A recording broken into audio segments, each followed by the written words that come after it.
பகுத்தறிவுன்னு வரும்போது ஒரு சில தகவல்கள் கிடைக்கும்போது பெரியார் கிடைச்சார்.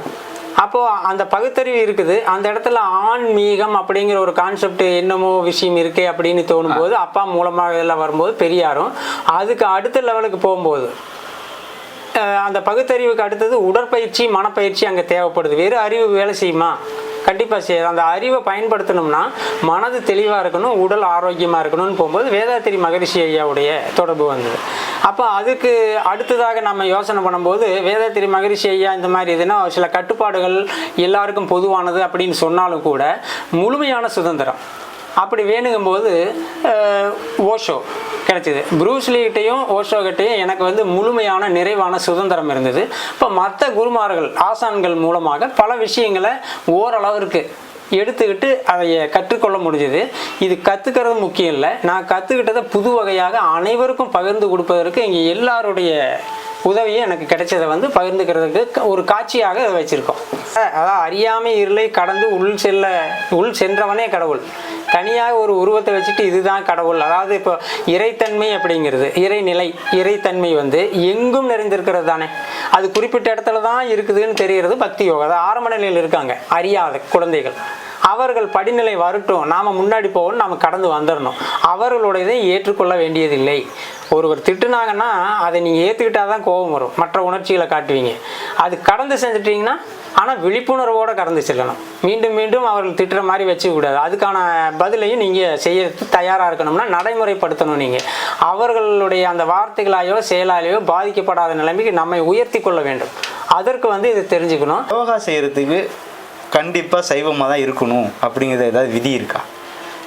மாமிசம் சாப்பிட்றவங்க யோகா சாப்பிட்னா மாமிசம் சாப்பிட்றவங்களாம் சாப்பிடக்கூடாது அப்படின்னு ஏதாவது கட்டுப்பாடுகள் இதில் இருக்கிறா? விதிமுறை அப்படிங்கிறது நம்மளாக வச்சுக்கிட்டது தான்.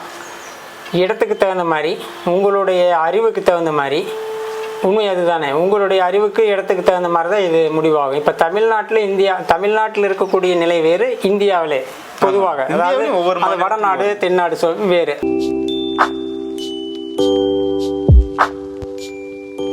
அனைவருக்கும் வணக்கம் நண்பர்களே. இன்று நாம் என்னுடைய யோகா மாஸ்டர் யோகா குரு ஓஷோ வடிவேலன் அவர்களை சந்திக்க இருக்கிறோம்.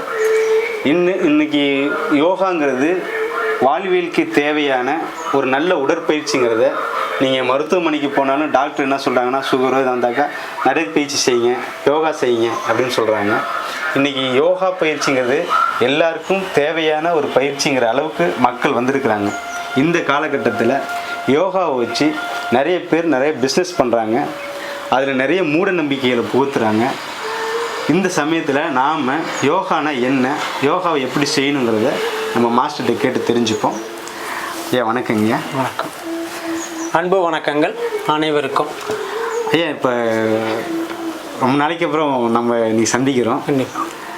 நான் இன்னைக்கு மற்ற கேள்விகளுக்கு முன்னாடி நான் உங்கள்கிட்ட ஒரு கேள்வி கேட்கணும்னு நினைக்கிறேங்க. இப்போ உங்களை சுற்றி பார்க்குறேங்க, வேதாத்திரி மகரிஷியோடைய படம் இருக்குது, ஓஷோவுடைய படம் இருக்குது, புத்தருடைய படம் இருக்குது, இயேசுநாதருடைய படம் இருக்குது, பக்கத்தில் எனக்கு தெரியாத ஒரு சாமி படங்கள் இருக்குது, சித்தர்களுடைய படங்கள் இருக்குது. அதுக்கெல்லாம் ஆச்சரியப்படுத்த அளவில் புருஸ்லி படம் ஒரு பக்கமும் பெரியாருடைய படம் ஒரு பக்கமும் இருக்குது. அப்புறம் உத்தராட்ச இதெல்லாம் போட்டுக்கிறீங்க. ஆனால் நீங்கள் எப்படி நாங்கள் உங்களுக்கு எடுத்துக்கிறோம்? நீங்கள் ஆன்மீகவாதியா, இல்லை யோகா குருவா, இல்லை ஏதாவது மருத்துவரா, இல்லை சாமியாரா, உங்களுக்கு ஜோதிடமும் தெரியுது, இல்லை ஜோசியரா, நீங்கள் யாருங்க?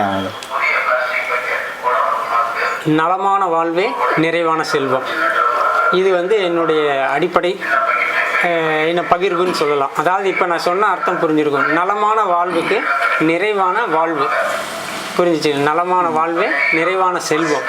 இந்த செல்வம் அப்படிங்கிறது மன நிறைவு, அதுதான் உண்மையான செல்வம். அப்போ உடம்பு நல்லா இருந்தால் மனது நல்லா இருக்கும். இப்போது உடம்பும் மனசும் நல்லா இருக்கணும்னா அதுக்கு நம்ம வெளி அனுபவம் உள் அனுபவத்தை தெரிஞ்சிருக்கணும், அதை உணர்ந்து இருக்கணும். அப்போ நம்ம உணர்ந்ததை அடுத்தவங்களுக்கு அதை கற்றுக் கொடுக்கக்கூடிய தகுதியை வளர்த்திக்கணும். அப்போது பல விஷயங்களை கற்றுக்கொள்ள முயற்சி செய்யணும். அப்படி முயற்சி செய்தது தான் இங்கே இருக்கிற பெரியவர்களுடைய படங்கள். இது எனக்கு தெரிந்து மிக குறைவு. அதாவது மிக குறைவுனா கட்டுறது கைமண் அளவு, கல்லாதது கடல் அளவு, உலகளவுலாம் சொல்லுவோம். அந்த மாதிரி சொல்லும்போது எனக்கு தெரிந்ததில் ஒரு 35 வருட அனுபவமாக இதை வந்து ஓரளவுக்கு தெரிஞ்சுக்கிட்டதில் இந்த மாதிரி ஒரு சிலருடைய புகைப்படங்கள் தான் இங்கே வைக்க முடிஞ்சுது. அதுக்காக வச்சுருக்கோம். அதுக்கெல்லாம் பார்க்கும்போது எனக்கு பல விஷயங்கள் வந்து மக்களுக்கு உணர்த்துறதுக்கு ஒரு ஊக்கமாக வச்சிருக்கிறோம், அவ்வளோதான். இவ்வளோ படத்துக்கு இடையில பெரியார் படத்தையும் வச்சிருக்கீங்களே, அடிப்படையிலேருந்து வந்திருக்கோம்ல. அதாவது முதல்ல கேள்விக்கு ஒன்று இருக்குங்க. அந்த கேள்விக்கு அடுத்த கேள்வி அதுவாக தான் இருக்கும். யோகாசனத்தை பற்றி கேள்வி கேட்க போகிறோம். அந்த கேள்விக்கு முதல் கேள்வியாகவே இப்போ ஆன்மீகம்னு சொல்கிறாங்க. இப்போ அது சம்மந்தமான படங்கள் இருக்குது. இவங்களுக்கு மத்தியில் பெரியார் படத்தையும் ப்ரூஸ்லி படத்தையும் வச்சுருக்கீங்க. அது கொஞ்சம் இல்லை, பொதுவாக வந்து சிறு வயதிலிருந்து இப்போ வரைக்கும், அதாவது குறைஞ்சது ஒரு 12 வயதுக்கு மேலே, இப்போ 45 வயது முடிவு. அப்போ இது வரைக்கும் முதல்ல இருந்து வரணும்ல. அப்போ ஆரம்ப தொடங்குறது உடல், மனம், உயிர். இப்போ உடல் மனம் உடல் அப்படிங்கிறது வந்து இப்போ பயிற்சிகள் செய்கிறதன் மூலமாக இது பண்ணிக்கலாம். மனம் அப்படிங்கிறது ஒரு சில விஷயங்கள், எண்ணங்கள். அது உயிர் அப்படிங்கிறது ஒரு சில பயிற்சிகள் மூலமாக நம்ம இயக்குவது, உடலையும் மனதையும் இயக்குவது என்ன, காற்று. அப்போ அந்த நிலைக்கு போகிறதுக்கு ஒவ்வொரு குரு, ஒவ்வொரு ஆசான்கள்கிட்ட இருந்து தெரிஞ்சுக்கிட்டோம். அப்போது உடலுக்கு மனதுக்கு உயிருக்குன்னு வரும்போது, இப்போ பகுத்தறிவுன்னு வரும்போது ஒரு சில தகவல்கள் கிடைக்கும்போது பெரியார் கிடைச்சார். அப்போது அந்த பகுத்தறிவு இருக்குது. அந்த இடத்துல ஆன்மீகம் அப்படிங்கிற ஒரு கான்செப்ட் என்னமோ விஷயம் இருக்கே அப்படின்னு தோணும்போது அப்பா மூலமாக எல்லாம் வரும்போது பெரியாரும், அதுக்கு அடுத்த லெவலுக்கு போகும்போது அந்த பகுத்தறிவுக்கு அடுத்தது உடற்பயிற்சி, மனப்பயிற்சி அங்கே தேவைப்படுது. வெறும் அறிவு வேலை செய்யுமா? கண்டிப்பாக செய்யாது. அந்த அறிவை பயன்படுத்தணும்னா மனது தெளிவாக இருக்கணும், உடல் ஆரோக்கியமாக இருக்கணும்னு போகும்போது வேதாத்திரி மகரிஷி ஐயாவுடைய தொடர்பு வந்தது. அப்போ அதுக்கு அடுத்ததாக நம்ம யோசனை பண்ணும்போது வேதாத்திரி மகரிஷி ஐயா இந்த மாதிரி இதுனா சில கட்டுப்பாடுகள் எல்லாருக்கும் பொதுவானது அப்படின்னு சொன்னாலும் கூட முழுமையான சுதந்திரம் அப்படி வேணுங்கும்போது ஓஷோ கிடைச்சிது. ப்ரூஸ்லிகிட்டையும் ஓஷோகிட்டையும் எனக்கு வந்து முழுமையான நிறைவான சுதந்திரம் இருந்தது. இப்போ மற்ற குருமார்கள், ஆசான்கள் மூலமாக பல விஷயங்களை ஓரளவிற்கு எடுத்துக்கிட்டு அதை கற்றுக்கொள்ள முடிஞ்சது. இது கற்றுக்கிறது முக்கியம் இல்லை, நான் கற்றுக்கிட்டதை புது வகையாக அனைவருக்கும் பகிர்ந்து கொடுப்பதற்கு இங்கே எல்லாருடைய உதவியும் எனக்கு கிடைச்சதை வந்து பகிர்ந்துக்கிறதுக்கு ஒரு காட்சியாக வச்சுருக்கோம். அவ்வளோதான். இப்போ இந்த யோகா அப்படின்னு வரும்போதுங்கய்யா, எல்லாருக்குமே யோகா கற்றுக்கணும்னு ஒரு விருப்பம் இன்னைக்கு பரவலாக உருவாகிட்டு இருக்குது. அதை வச்சு ஒரு பிஸ்னஸும் கூட நடந்துகிட்டு இருக்குங்க. இப்போ யோகான்னா நானும் பல சென்டருக்கெலாம் போகிறேன். யோகாங்கிறது வந்து கடவுள் பக்தியிலேருந்து ஆரம்பிக்கிறதா? ஏன்னா இப்போ நான் வந்து கடவுள் நம்பிக்கை இல்லாத ஒரு என்கிட்டே சொல்கிறாங்க, யோகாலாம் வந்துட்டு அதெல்லாம் வந்துட்டுங்க. சில பேர் சொல்கிறாங்க யோகானா அது ஹிந்துயிசம் அப்படிங்கிறாங்க. சில பேர் வந்து யோகானா ஆன்மீகங்கிறாங்க. சில பேர் யோகானா பக்திங்கிறாங்க. இப்போ யோகாவுக்கும் பக்திக்கும் உள்ள இதை சொல்லுங்க. பொதுவாக இந்த வார்த்தைகள் யோகம் அப்படிங்கிறது வந்து வடமொழி சொல்லுன்னு சொல்கிறாங்க. தமிழில் ஓகம் அப்படின்னு சொல்லுவாங்க. அதாவது இப்போ யோகம் அப்படின்னு சொல்கிறதுனா இயமம், நியமம், ஆசனம், பிரணாயாமம், பிரத்யாகாரம், தாரணை, தியானம், சமாதி இப்படிங்கிறது ஒரு அஷ்டாங்க யோகம், ஒரு 8 வகையான பாடத்திட்டங்கள். அப்போ யோகம் அப்படின்னா இயமம், நியமம், ஆசனம்னா அதாவது எப்படி தொடங்கணும், உணவுலேருந்து எந்திரிக்கிறதுலேருந்து பழக்க வழக்கங்கள்லேருந்து என்னென்ன முறையாக செய்யணுங்கிறது படிப்படியாக விதிக்கப்பட்ட ஒரு முறையை, அதில் இருக்கிற முதல் பகுதி, 2ஆம் பகுதி, 3ஆம் பகுதியை தனித்தனியாக ஒவ்வொருத்தர் எடுத்துகிட்டு ஒரு பகுதி எடுத்துகிட்டு முழுமையான விஷயம் அப்படின்னு சொல்கிறாங்க. அப்போ அதை வந்து அவங்கள் வந்து சரியாக அறிந்து கொள்ளவில்லை, புரிந்து கொள்ளவில்லை, உணர்ந்து கொள்ளவில்லை. அப்போ அவங்க உணர்ந்த அளவுக்கு வெளியே சொல்கிறாங்க. அப்போ நாம் என்ன எடுத்துக்கணும்னா அவங்கக்கிட்டேருந்து எதை எடுத்துக்கணுமோ அதை மட்டும் எடுத்துக்கணும். அவர்கள் உணரவில்லை என்பது அவர்களுக்கு உணர்த்துறதுக்கு நம்ம தேவையில்லை. நம்ம எது அவங்ககிட்ட இருந்து எடுத்துகிட்டு உணர முடியுமோ, உயர முடியுமோ அதை செஞ்சுக்கலாம். ஏன்னா அவர்கள் உணரலைன்னு தெரிஞ்சிட்டோம்ல, அப்போ நீங்கள் யோகத்தை முழுமையாக கற்றுக்கொண்டீர்கள் என்று ஆயிரும். அதாவது இப்போ யோகம்ங்கிறதே உடல், மனம், உயிர் இந்த 3ஐயும் இயற்கையோடு இணைதல். இயற்கையோடு நம்ம இணையிறது.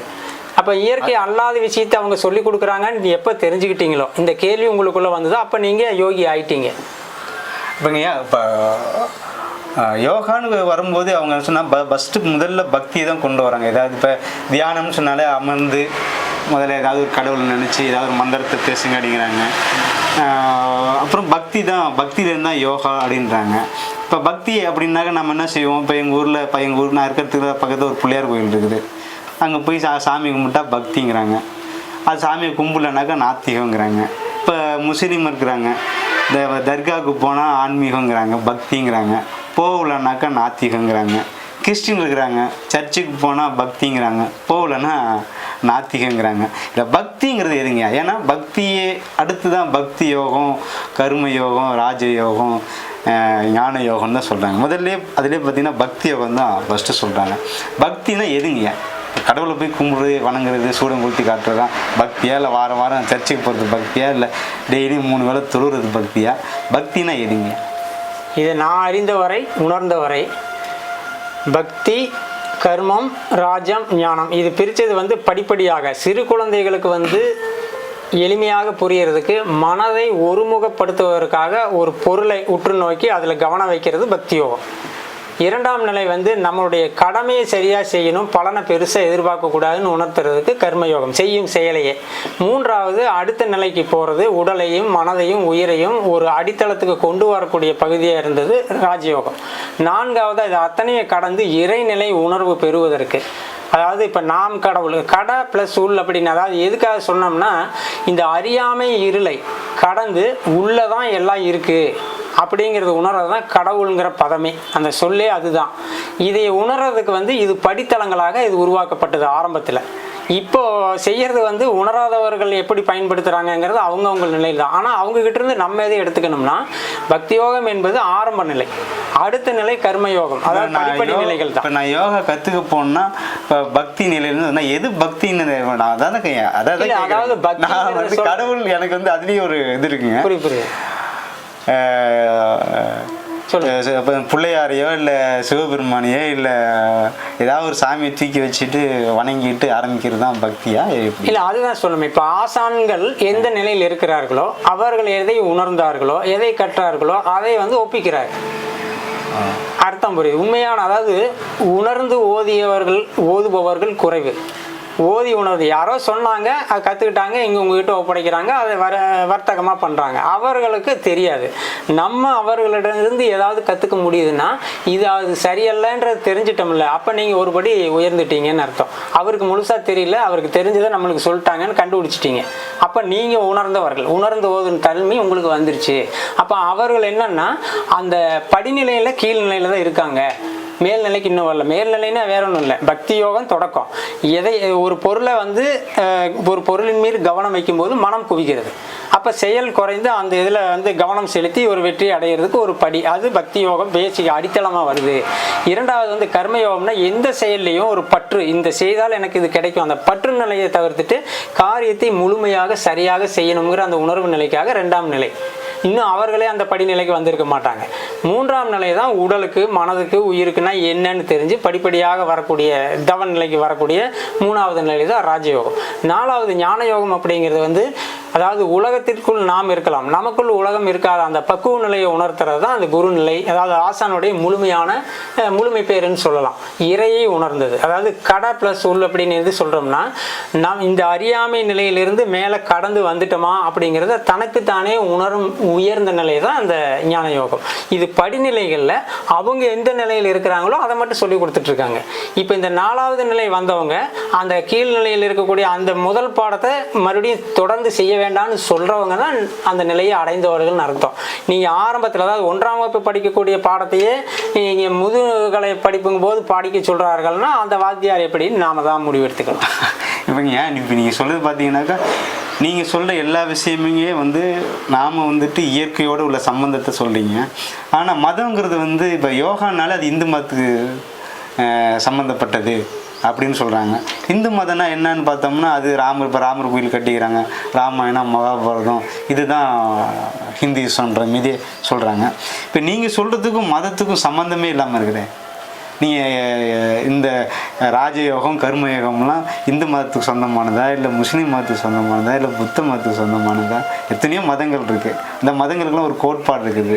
இறைநிலைக்கு இறைவன் சொல்கிறோம், கடவுள்னு சொல்கிறாங்க. அந்த கடவுளை பற்றி ஒவ்வொரு மதமும் ஒவ்வொரு மாதிரியாக சொல்லிகிட்டு இருக்கு. நீங்கள் இதெல்லாம் எதுக்குமே சம்மந்தப்படாத மீதியில் சொல்லிகிட்டு இருக்கிறீங்க. அதாவது இப்போ நீங்கள் சொல்லக்கூடிய அனைத்தையும் உருவாக்கினது யார்? பொதுவாக இப்போ நீங்கள் சொல்கிற கொள்கை கோட்பாடுகள்னு சொல்லப்படுது, இன்னொருத்தர் நம்மளுக்கு சொல்லி கொடுக்குறாங்க, கற்றுக் கொடுக்கப்படுகிறது அப்படின்னா அதை சொல்கிறது எல்லாம் யார்? மனிதனா வேறு ஏதாவது? ஐயா, நான் ஒரு ஒரு நாத்திகன் தான், திராவிட கழகத்தை சேர்ந்தவன் தான். அதனால நீங்க சொன்னதுக்கு நான் ஒரே பதில் தான் சொல்ல முடியும், மனுஷன் தான் சொல்லி உண்மை. கொடுத்தாரு. இது நீங்க ஆத்திகர் நாத்திகர்னு சொல்லக்கூடிய உண்மையான தன்மையே, உண்மையை உணர்ந்தவன் ஆத்திகன், உண்மையை உணராதவன் நாத்திகன். அது அர்த்தம் வந்து கடவுள் அப்படிங்கிறது என்னன்னு தெரிஞ்சுட்டா இதுக்கு விட தெரியும். அதாவது அறியாமை இருளை கடந்து உள் சென்றவனே கடவுள். தனியாக ஒரு உருவத்தை வச்சுட்டு இதுதான் கடவுள், அதாவது இப்போ இறைத்தன்மை அப்படிங்கிறது, இறைநிலை, இறைத்தன்மை வந்து எங்கும் நிறைந்திருக்கிறது தானே. அது குறிப்பிட்ட இடத்துல தான் இருக்குதுன்னு தெரிகிறது பக்தி யோகம். அதாவது ஆரம்ப நிலையில் இருக்காங்க அறியாத குழந்தைகள், அவர்கள் படிநிலை வரட்டும், நாம் முன்னாடி போகணும், நாம் கடந்து வந்துடணும். அவர்களுடையதை ஏற்றுக்கொள்ள வேண்டியதில்லை. ஒருவர் திட்டுனாங்கன்னா அதை நீங்கள் ஏற்றுக்கிட்டால் தான் கோபம் வரும், மற்ற உணர்ச்சிகளை காட்டுவீங்க. அது கடந்து செஞ்சிட்டிங்கன்னா, ஆனால் விழிப்புணர்வோடு கடந்து செல்லணும். மீண்டும் மீண்டும் அவர்கள் திட்டுற மாதிரி வச்சுக்கூடாது. அதுக்கான பதிலையும் நீங்கள் செய்ய தயாராக இருக்கணும்னா நடைமுறைப்படுத்தணும். நீங்கள் அவர்களுடைய அந்த வார்த்தைகளாலேயோ செயலாலேயோ பாதிக்கப்படாத நிலைமைக்கு நம்மை உயர்த்தி கொள்ள வேண்டும். அதற்கு வந்து இது தெரிஞ்சுக்கணும். இந்த மதம், சாதி, அரசியல் இந்த மாதிரி விஷயங்கள் எல்லாம் மனிதனால் மனிதனை பக்குவப்படுத்துவதற்காகவும், முதல்ல ஆரம்பத்தில் பக்குவப்படுத்துவதற்காக, பிறப்புக்காக மாற்றமாகிவிட்டது. இந்த மனம் பக்குவப்பட்ட நிலை, மனதை இதமாக வைத்து கொள்ளவே மனிதன் அப்படிங்கிற பேர் வாங்கினதே மனதை இதமாக வைத்திருக்கிறவன் தான் மனிதன். அப்போது இந்த மனதை இதமாக வைப்பதற்காகத்தான் இந்த கலைகளை கொண்டு வந்தாங்க.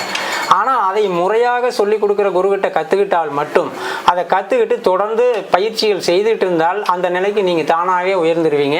அப்போ அந்த நிலைமைக்கு வந்ததுக்கப்புறம் அவங்களுடைய கட்டுப்பாடுகளோ மற்ற கருத்துக்களோ உங்களை பாதிக்காது.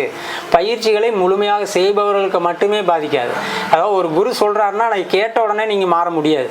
சொன்னதை, அதாவது கற்பவை, அதாவது முழுமையாக கற்றதுக்கு பிறகு அந்த கற்றுக்கொண்டதை நடைமுறைப்படுத்த வேண்டும். உண்மை அதுதானே. அப்போ நடைமுறைப்படுத்தாத பல பேர் தான் இது வந்து குறையாகவும் நினைக்கிறாங்க. இப்போ பல விஷயங்கள் நீங்களே தெரிஞ்சிருக்கலாம், ஆனால் நீங்கள் என்ன பயிற்சி செய்கிறீங்கன்னு கேட்கும்போது நான் இதை மட்டும் செய்வேங்க அப்படின்பா. அப்படி அல்ல, முதலிலிருந்து கடைசி வரைக்கும் கற்றுக்கிட்டதை படிப்படியாக முடிந்தவற்றை செய்து கொண்டே இருக்க வேண்டும். அப்பொழுது அந்த படிநிலை உங்களுக்கு வந்துடும். நீங்கள் வந்து மேல்நிலைமைக்கு போயிட்டீங்கன்னா உங்களை மாதிரி, அதாவது இப்போ நம்மளை மாதிரி மேல்நிலைமைக்கு வந்த நபர்கள் அதிகமாகும் போது அந்த குழந்தைகள் நிலையில் இருக்கக்கூடிய நபர்கள் மாறிவிடுவார்கள். அது உண்மை. இப்போ சாதி, மத, சாமி, அரசியல் இது அனைத்துமே மனிதனுக்கு உதவுவதற்காக தான் ஆரம்பத்தில் கொண்டு வரப்பட்டது. இப்போ அதுக்கு நாம் அடிமையான நிலைமையில் ஆகிறதுக்கு காரணம் நம்முடைய விழிப்புணர்வு அற்ற தன்மை தான்.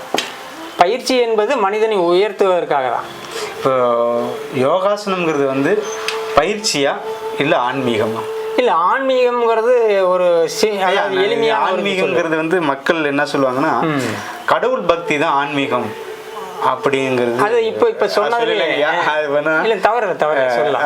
கடவுள் பக்தின்னு பார்த்தீங்கன்னா இப்போ நான் வந்து ஒரு ஆள் வந்து கிறிஸ்டின்னாக்கா இயேசுநாதரை நம்புறது தான் ஆன்மீகம். அப்படி மத கோட்பாடு அப்படிதான் சொல்கிறாங்க. இப்போ இந்து மதம்னா இந்து மதத்து மேலே இப்போ சமீபத்தில் ஒரு மதுரை ஹைகோர்ட்லேருந்து ஒரு தீர்ப்பு வந்துச்சு. பழனி முருகன் கோயில் வந்து கடவுள் நம்பிக்கை இல்லாதவர்கள்லாம் போகக்கூடாது, இந்துக்கள் அல்லாதவர்கள் கொடிமரத்தை தாண்டி போகக்கூடாது, அதேமாரி கடவுள் நம்பிக்கை இல்லாதவங்களும் அந்த கொடிமரத்தை தாண்டி போகக்கூடாது, வேற்று மதத்தினரும் கொடிமரத்தை தாண்டி போகக்கூடாது அப்படின்னு ஒரு ஜட்ஜ்மெண்ட் சொன்னாங்க. ஆனால் அது வந்து அந்த கோயில் வந்து சித்தர்களால் கட்டப்பட்டதுனால அங்கே கொடிமரமே கிடையாதாமா. அது வேறு விவாதம்னு வச்சுங்க. ஆனால் இந்த பர்டிகுலராக இந்த கடவுளை போய் வணங்குறது தான் ஆன்மீகம் அப்படின்னு சொல்கிறாங்க. இப்போ இந்த யோகாசனம் வந்து ஆன்மீகத்துக்கு சம்மந்தப்பட்டதா, ஆன்மீகத்துக்கும் யோகாவுக்கும் உள்ள? இப்போது இதில் வந்து எளிமையாக சொல்லணும்னா ஆன்மீகம் அப்படிங்கிறத நீங்கள் எதுவாக நினைக்கிறீங்க? அந்த கேள்வி ஆன்மீகம் அப்படிங்கிறது, ஆன்மீகம்னா ஆன்மீகம் சொன்னாலே இப்போ இது வந்து இப்போ ரெண்டு விதமாக போராடிக்கிட்டு இருக்கிறாங்க. இப்போ திராவிட கழகத்துக்காரங்க, இந்த திராவிட பெரியாரிசம் பேசுகிறவங்களாம் இது பெரியார் பூமி, நாத்திக பூமிம்பாங்க. அப்புறம் பாரதிய ஜனதா கட்சிக்காரங்க, ஆர்எஸ்எஸ்காரங்கெல்லாம் பார்த்தீங்கன்னா இது வந்து ஆன்மீக பூமி, வள்ளலார் வாழ்ந்தார், ஆழ்வார்கள் வாழ்ந்தாங்க, நாயன்மார்கள் வாழ்ந்தாங்க, அதனால் இது ஆன்மீக பூமி அப்படிங்கிறாங்க.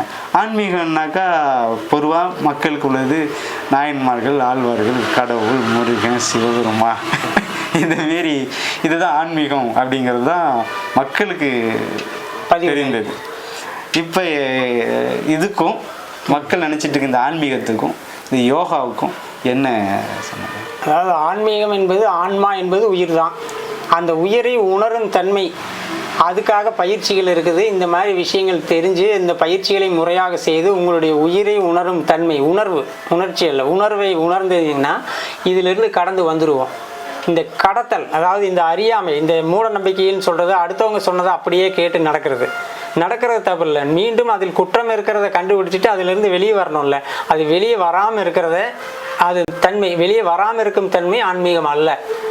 மேலும் மேலும் முன்னேறி முதல்ல சொன்னது வந்து சரியா தவறான்னு நீங்களே தற்சோதனை பண்ணி உங்களுக்குள்ளேயே நீங்கள் பகுத்து அறிந்து ஆராய்ந்து உணர்ந்து உயரும் நிலை தான். அதிலிருந்து வெளியே வந்தீங்கன்னா உங்களுடைய அறியாமையிலிருந்து வெளியே வர்றதுக்கு பேர் தான் ஆன்மீகம்.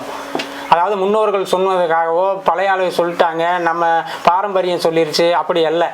அது புத்தர் சொன்ன மாதிரி தான். பெரியார் சொல்றாருங்கய்யா, உன் முன்னோர்கள் சொன்னதுனாலையோ உன்னுடைய வேதங்கள் சொன்னதுனாலையோ இல்ல வெங்காயம் விளக்கமாது சொன்னதை நம்பாத. இல்ல இது வந்து புத்தர் அறிவுக்கு எது சரின்னு பட்டுதோ அதை நம்புன்னு சொல்றாரு. ஆனா மக்கள் வந்து ஆன்மீகங்கிறது வந்து, ஏன்னா யோகாங்கிறது வந்துட்டு ஒரு நல்ல ஒரு அற்புதமான உடற்பயிற்சி கலை. அது எல்லா மக்களும் கொண்டு போய் சேரணும்னு நினைக்கும் பொழுது யோகா வந்து ஒரு குறிப்பிட்ட மதத்துக்கு சொந்தமானது, யோகா வந்து ஆன்மீகத்துக்கு சொந்தமானது அப்படின்னு சொல்றாங்க. அப்போ ஒரு கலையை நம்ம தவறான ஒரு கண்ணோட்டத்தோடையே போய் கத்துக்கிறோமே அப்படின்ற ஒரு அதுதான் ஆன்மீகம்ங்கிறது தெரிஞ்சுக்கிட்டா இது விடுபட்டுரும். ஆன்மீகம் என்பது அதாவது உயிர் தன்மையை உணராம, இப்போ உடல் மனம் உயிர், உடலையும் மனதையும் ஓரளவு தெரிஞ்சுட்டு அந்த உயிர்ங்கிறது என்ன அப்படின்னா நீங்க கவனிக்க ஆரம்பிக்கலாம். அதாவது உடலையும் மனதையும், இப்போ இந்த உடல்ல உயிர் இருக்குங்கிறது என்ன ஒரு ஆதாரம் குறிப்பிட்டு சொன்னா எப்படி நீங்க சொல்லுவீங்க?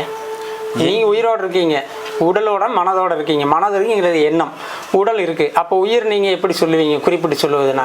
நீங்க என்னை கேட்டீங்கன்னாக்கா நான் சிந்திக்கிறேங்கிறது எனக்கு தெரியுது, மூச்சு விடுறேங்கிறது எனக்கு தெரியுது, நடக்கிறோம் போறேங்கிறது எனக்கு தெரியுது. ஆனா உயிர்னா எங்க வந்துருச்சு, நீங்க சொன்னதுலயே பதில் வந்துருச்சு. இப்ப சிந்திக்கிறது எண்ணம், மூச்சு விடுறேன்னு சொன்னீங்க. இந்த சிந்தனை எண்ணம் செயல் எல்லாமே மூச்சு வந்து போயிட்டு இருக்கிறதுனால தான் நடக்குது. நீங்க மூச்சு இழுத்து விட்டுட்டு இருக்கிறது அல்ல உண்மை, அது வந்து போய்கிட்டு இருக்குது. அப்போ உங்களை இயக்கிறதுடைய அந்த உயிர் என்பது மூச்சு தான். மூச்சுக்கு இன்னொரு பேர் சொல்லுவாங்க வாசி, அதை மாற்றி போட்டால் சிவான்னு வருது, அதுதான் கடவுள். அப்போ நீங்கள் கடவுள் தானே. சிவம், சிவன் அப்படிங்கிறது உண்மை அல்ல, சிவம் அந்த நிலை தான் தியானம். இதை உணர்ந்தால் தியானம். இது உணர்வதற்காகத்தான் இந்த படி. நம்ம முருகனுடைய இல்ல, அது வந்து நீங்க கற்பனையில வந்து ஒவ்வொரு விஷயங்கள், கற்பனை என்பது கூட அந்த கற்பனையில ஒரு சில உள்கருத்துக்களை முன்னோர்கள் வைத்திருந்தாங்க. ஆனா அந்த முன்னோர்களுடைய வார்த்தைகள், அவருடைய புரிதல் இப்ப இருக்கிறவங்களுக்கு எடுத்து சொல்றதுக்கான தகுதி இல்லைங்க போது நம்மளை குழப்பி விட்டாங்க. இப்ப சிவம்ங்கிற வார்த்தைக்கும் சிவன்கிற கடவுளுக்கும் அதேதான். இப்ப இறைவன் அப்படின்னு சொன்னா ஆண்பால், இறைவினா பெண்பால். அப்போ நான் இதை வந்து 100%, அதாவது இப்போ இது 100% இதை உணர்ந்தவர்கள் ஏற்றுக்கொள்ள வேண்டியதில்லை. நானே என்ன பல தடவை நண்பர்கிட்ட சொல்வது, வந்த நபர்கிட்ட பகிர்ந்து கொள்வது என்ன அப்படின்னாலும், இகழும் புகழும் இறைநிலைக்கேன்னு ஒரு வார்த்தை சொல்லுவேன். இதுதான் என்னுடைய உண்மையான நிலை. ஏன்னா முதல்ல என்ன சொன்னேன்னா, நலமான வாழ்வே நிறைவான செல்வம், இகழும் புகழும் இறைநிலைக்கே. இந்த ரெண்டு எனக்கு முக்கியமான விஷயம். எதுக்காக சொன்னோன்னா, எல்லாரும் இதுக்கு முன்னாடி என்ன சொன்னாங்கன்னா, நோயற்ற வாழ்வே குறைவற்ற செல்வம். இது வந்து எதிர்மறை சிந்தனை, எதிர்மறை வார்த்தைகள். நேர்மறையாக மாற்றணும். அப்போ நான் கடவுளுங்கிறத நான் உணர்ந்திருக்கேன், என்னுள் கடந்து உள்ளே சென்றிருக்கேன், நான் தான் அதை உருவாக்கணும். நான் உருவாக்கியிருக்கேன் இந்த ரெண்டு வார்த்தைகள். நானாக உருவாக்கலை, ஏற்கனவே இருந்ததை மடைமாற்றம் செய்து உங்ககிட்ட பகிர்ந்திருக்கேன். நலமான வாழ்வே நிறைவான செல்வம், இது நேர்மறை ஆயிடுச்சு. எதிர்மறையிலிருந்து மாற்றிட்டணுமா, இப்போ நான் கடவுள். இது நீங்கள் உணர்ந்தால் நீங்கள் கடவுள். அதாவது உங்களை உணர்ந்து உங்களுக்கு உயர்நிலையை நீங்கள் வந்து அடுத்தவங்ககிட்ட பகிர்ந்துட்டால் நீங்கள் கடவுள். இதுதான் ஆன்மீகம். ஆன்மாவை, உயிரை மீட்பு நிலைக்கு, சாதாரண நிலையிலிருந்து அடுத்த நிலைக்கு கொண்டு போய் அதை வந்து மக்களுக்கு பயன்படுற, எல்லாருக்கும் பயன்படுற நிலை. அதாவது யாம் பெற்ற இன்பம் பெருக வையகம் சொல்ல மாதிரி உங்களுடைய உணர்வு நிலையை, உயர்வு நிலையை பகிர்வது தான் ஆன்மீகம்.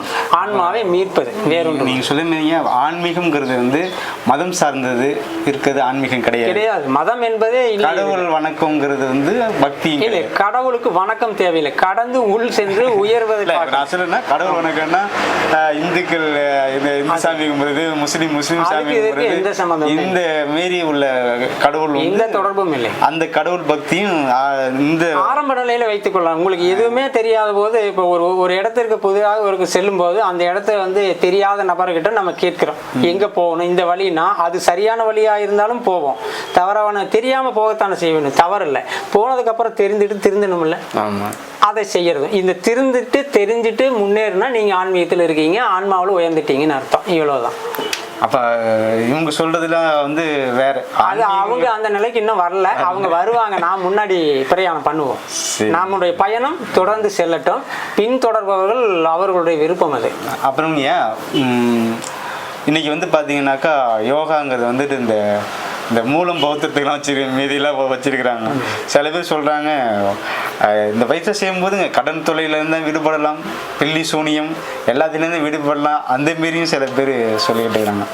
யோகாங்கிறது பயிற்சியா இல்லை அது எப்படி சொல்கிறதுங்க? யோகாங்கிறது ஒரு இப்போ ஜிம்முக்கெல்லாம் போகிறாங்க, உடற்பயிற்சி செய்கிறாங்க, வாக்கிங் போகிறாங்க. அதேமாரி யோகாங்கிறது ஒரு உடற்பயிற்சி கலையா இல்லை எல்லாத்துக்கும் பரிபூர்ணமான ஒரு கலையா?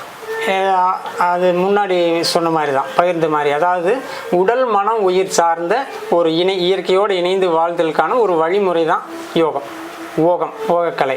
அப்போது நீங்கள் உடலுக்கு வரக்கூடிய நோய்களும் மனதுக்கு வரக்கூடிய பாதிப்புகளும் நிவர்த்தி பண்ணக்கூடிய ஒரு அடித்தளமான பயிற்சி முறை அது. ஆனால் இந்த பயிற்சியில் மாற்ற முடியுமானா பாதி, மீதி உணர்வு. அதாவது உணவை சரிப்படுத்தினால் உணர்வு மாற்றமாகும், பிறகு உடல் நிலை அதாவது நீங்கள் மேல்நிலைக்கு வந்துடும், சாதாரண நிலையிலிருந்து மேல்நிலை. அதாவது மருந்தென வேண்டாமாம் யாக்கைக்கு அறிந்தது அற்றது போற்றி உணில். இந்த நிலையை பண்ணணும்னா இப்போ மருந்தே வேண்டியதில்லை அப்படின்னா உணவை நீங்கள் பசித்து சாப்பிடணும், என்ன உங்களுக்கு ஒத்து வருதோ அந்த உணவை சாப்பிடணும். அந்த முறைகளை கற்றுக்கொள்வது தான் யோகம். இப்போங்க அதேமாரி இன்னொன்று சொல்கிறாங்க, யோகா செய்ய வந்துட்டாக்கா மாமிசம் வந்து சாப்பிடக்கூடாது அப்படிங்க. இன்றைக்கி வந்து யோகா வந்துட்டு நம்ம நாட்டை விட வெளிநாட்டில் உள்ளவங்களாம் நிறைய பயிற்சி செய்கிறாங்க. அந்த யூடியூப்பில் கூட போய் பார்த்தோம்னாக்கா இந்தியாவை சேர்ந்தவர்கள் உள்ள அவங்களுடைய வீடியோவை விட வெளிநாட்டில் உள்ளவங்க தான் அதிகமாக யோகா வந்து இன்றைக்கி முன்னெடுத்து போயிட்டு இருக்கிறாங்க. ஆனால் ஒவ்வொரு நாட்டுக்கும் ஒவ்வொரு ஊருக்கும் ஒவ்வொரு குடும்பத்துக்கும் கூட உணவு மாறுபாடு உண்டுங்க. சில பேர் மாமிசம் சாப்பிடுவாங்க, சில பேர் சாப்பிட மாட்டாங்க. சில பேர் மீன் சாப்பிட்றது மாமிசம் இல்லை அடிப்பாங்க, மீன் முட்டை சாப்பிட்றா மாமிசம் இல்லை அசைவம் அடிப்பாங்க. இப்போ எது அசைவம் எது சைவங்கிறத பஞ்சாயத்தை விடங்கயா, யோகா செய்கிறதுக்கு கண்டிப்பாக சைவமாக தான் இருக்கணும் அப்படிங்கிறது ஏதாவது விதி இருக்கா? மாமிசம் சாப்பிட்றவங்க யோகா சாப்பிட்னா மாமிசம் சாப்பிட்றவங்களாம் சாப்பிடக்கூடாது அப்படின்னு ஏதாவது கட்டுப்பாடுகள் இதில் இருக்கிறா? விதிமுறை அப்படிங்கிறது நம்மளா வச்சுக்கிட்டது தான். இடத்துக்கு தகுந்த மாதிரி, உங்களுடைய அறிவுக்கு தகுந்த மாதிரி, உண்மை அதுதானே, உங்களுடைய அறிவுக்கு இடத்துக்கு தகுந்த மாதிரி தான் இது முடிவாகும். இப்போ தமிழ்நாட்டில் இருக்கக்கூடிய நிலை வேறு, இந்தியாவிலே பொதுவாக அதாவது வடநாடு தென்னாடு வேறு. அதே போல் வெளிநாடுகள் நீங்கள் சொல்லும் போது இடத்துக்கு ஒவ்வொரு இது இருக்குது. அப்போ அந்த சூழ்நிலை தட்பவெப்ப முறை தான் இதுக்கு முடிவாகும். ஆனால் யோகம் அப்படிங்கிறது வந்து யோகம் ஆசனம் என்கிறது நிலை. யோகம் என்பது உடல் மனம் உயிர் இந்த தன்மையை உணரும் தன்மை வந்துருச்சுன்னா என்ன உங்களுக்கு வேணும் அப்படிங்கிறது உங்களுக்கு மனதும் உயிரும் தான் முடிவு செய்யும்.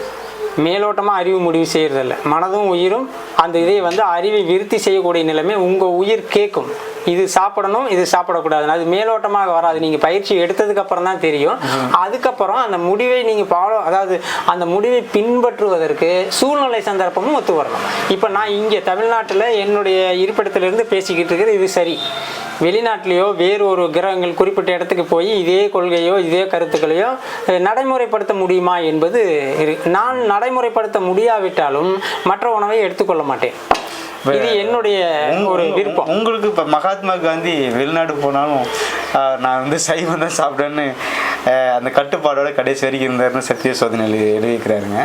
அதேமாரி நம்ம திருவள்ளுவர் ஐயா கூட கொல்லான் புலாலை மறுத்தானை கை கூப்பி எல்லா உயிரும் தொழும் அப்படின்றாங்க. அவங்க வந்து உயிர் கொல்லாமையை பற்றி தான் இதில் சொல்கிறாங்க. தவிரங்க யோகாவுக்கும் இந்தமாரி ஆன்மீக இந்தமாரி பயிற்சிகளுக்கு சைவம் தான் சரியானது அப்படிங்கிறது. இல்லை அதுதான் சொன்னேன். இந்த ஜீவகாருண்யம் அப்படின்லாம் சொல்கிறாங்களேங்க, கர்ம யோகம்லாம் சொல்கிறாங்களே, இது சம்மந்தமாக வரும்போது உயிர் கொல்லாமை அதை சொல்கிறாங்களே தவிர உணவுங்கிறது வந்து அது இந்த பயிற்சி அதேதான். இப்போ நான் சொன்னது என்னென்னா, நீங்கள் எங்கே இருக்கிறீங்கிறது தான் முதல் முடிவு.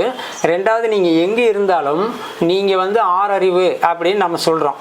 இப்போ மற்ற விலங்கினங்கள் வந்து 3, 2, 1, 5ன்னு சொல்கிறோம். அப்போ அதைத்தான் உணவாக எடுத்துக்கொண்டு நீங்கள் வாழ முடியுமான்னு யோசிக்கணும். இதுதான் யோக முறை. இப்போ அந்த நிலை அர்த்தம் நீங்க சொல்றது சரிங்க. அதாவதுங்க இப்போ ஆரம்பத்தில் பார்த்தீங்கன்னாக்கா இப்போ தாழ்த்தப்பட்ட சில பேர் வந்து மாட்டுக்கறி சாப்பிட்ட அந்த வரலாறுலாம் நம்ம படிக்கும்போது என்னென்னா சில சமூகத்தை சேர்ந்தவங்க செத்த மாட்டு அம்பேத்கர் இடத்த சொல்கிறாரு, அந்த மக்களை பார்த்து அழுகிய மாட்டுக்கறி புலாலை உண்ணுவதை தவிர்த்து விடுங்க அப்படிங்கிறாங்க. அதாவது அவங்களுக்கு தேவையான உணவு கிடைக்கல, ஆனால் அவங்களுக்கு தேவையான ஊட்டச்சத்து வேணுங்கும்போது அந்த மக்கள் வந்து மாட்டுக்கறி கூட சாப்பிட்டுக்கிறாங்க. அதாவது மாமிசம் சாப்பிட்றதே என்னன்னாக்கா இன்றைக்கி எவ்வளோ பேருக்கு ஊட்டச்சத்து குறைபாடு இருக்குதுங்க. அவங்க மாமிசம் சாப்பிடும்போது தேவையான புரோட்டீன் கிடைச்சிதுங்க, குறைவான செலவில் அதிகமான அவங்களுக்கு சத்து கிடைச்சிடுதுங்க. இப்போ சத்திய சோதனையில் பார்த்தீங்கன்னாக்கா மகாத்மா காந்தியோடைய துணைவியாருக்கு உடல்நிலை சரியில்லாமல் போயிடுறாங்க. அப்போ வந்து டாக்டர்கள்லாம் வந்துட்டு என்ன சொல்கிறாங்கன்னா ஒரு சூப்பு ஒன்று குடிக்க சொல்கிறாங்க. சூப்பு குடித்தா உடனே காப்பாற்றிடலாம் அப்படிங்கிறாங்க. ஆனால் மகாத்மா காந்தி அது பிடிவாதமாக இருக்கிறாரு, அதெல்லாம் நான் கொடுக்கவே முடியாது அப்படிங்கிறாங்க. ஆனால் அந்த சூப்பை குடித்தா நல்லாயிடும், அதாவது உடலுக்கு தேவையான ஊட்டச்சத்து கிடைச்சிடும், பொழைச்சிப்பாங்க அப்படின்றாங்க. இப்போ உணவுங்கிறது வந்து உடம்புக்கு தேவையான ஊட்டச்சத்தை பெறுவதுதான். இதில் எங்கே உடற்பயிற்சிக்கும் இந்த இந்த இந்த கறி சாப்பிடக்கூடாது, இந்த சாப்பிட்றதா சாப்பிடணும் அப்படிங்கிறதுக்கும் உடற்பயிற்சிக்கும் என்ன இல்லை? இதில் வந்து ஒரு பகுதி தெளிவும் இருக்குது, தெளிவற்ற நிலையும் இருக்குது இந்த புரிதல்லையே. இப்போ உங்களுக்கு வந்து இதுக்கான விடை இப்போ தீர்வு தெரியலைங்கிறதுனால நீங்கள் அடுத்தவர்கள் சொல்கிறத அப்படியே ஏற்றுக்கிட்டு செய்கிறீங்க. எனக்கு தெரியுங்கும் போது நான் அதை ஏற்றுக்கணுமா? இப்போ சிறுதானியங்கள்னு ஒன்று இருக்கா?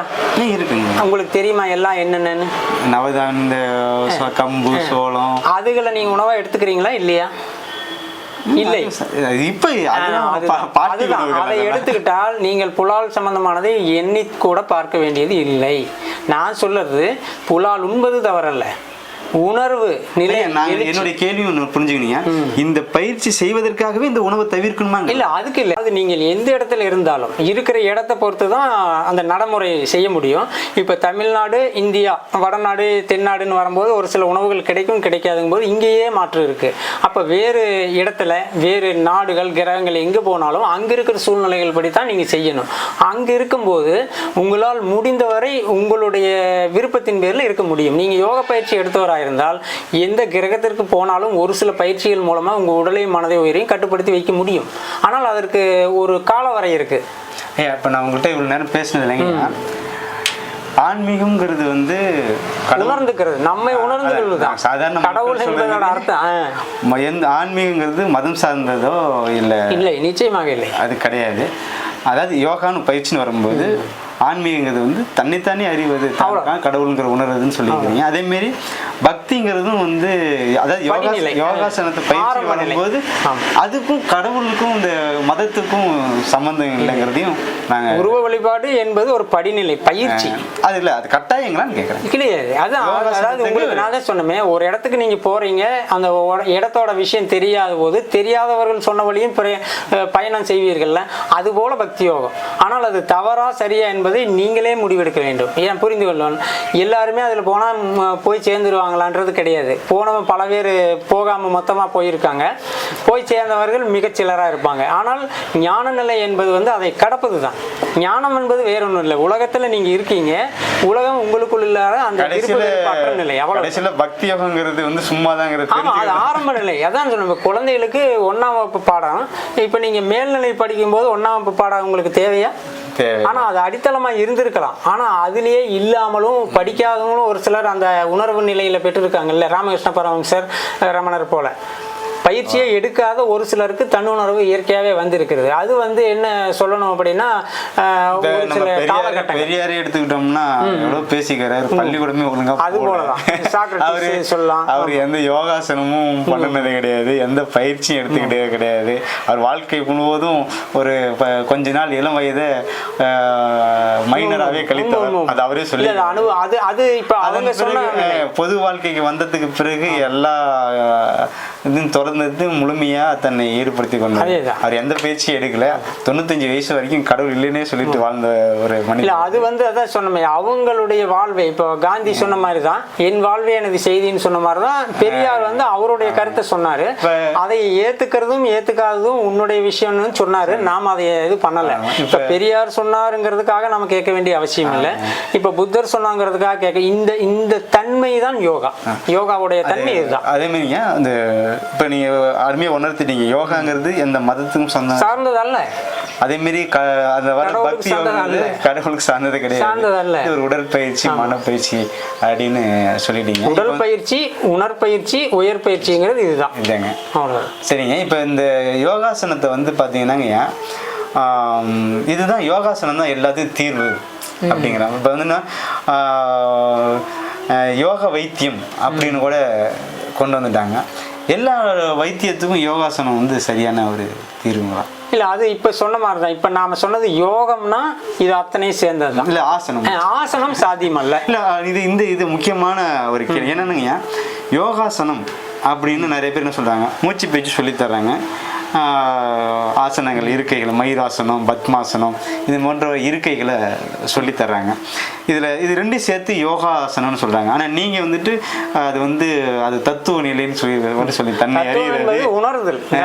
இது வந்து சரியா தவறாங்கிறத தெரிஞ்சு செய்யணும். உங்களுக்கு அது பயனாகணும், அதை நீங்கள் வெளிப்படுத்தணும்னு சொல்றீங்க. ஆனால் யோகாசனம்னா வெளியில் போய் எல்லா மக்களுக்கும் யோகாசனம், என் பிள்ளை யோகாசனம் கற்றுக்க போகிறான், என் பிள்ளை யோகாசனம் கற்றுக்க போகிறான்னு எல்லாம் சொல்கிறாங்க. யோகாசனம் கற்றுக்க போகிறோன்னா என்ன சொல்லி தராங்க? அங்கே ஆசனங்களை சொல்லித்தர்றாங்க. யோகாங்கிறது வேற, ஆசனம்ங்கிறது வேறங்கிற புரிதலே இல்லைங்கிறத நீங்க உங்க வழியா தெரியும். யோகம் அப்படிங்கிறது அந்த 8 அங்கங்கள், அந்த உடல் மனம் உயிரை உணர்வதற்கான படிநிலை அனைத்தையும் சொல்வதுதான். இனி ஆசனம் என்பது அந்த 3ஆம் ஒரு நிலை மட்டும். ஆசனங்களை வைத்து மட்டும் எந்த நோயையும் முழுமையாக குணப்படுத்த முடியாது. உணர்வு இதையெல்லாம் உணர்த்தணும். அதாவது உங்களுடைய எண்ணங்கள் உங்களுடைய உடலையும் மனதையும் பாதிக்கும். அப்போ இந்த எண்ணங்களை கட்டுப்படுத்துறதுக்கு சில மூச்சு பயிற்சிகள், சில முத்திரைகள் இருக்கிறது முறையா.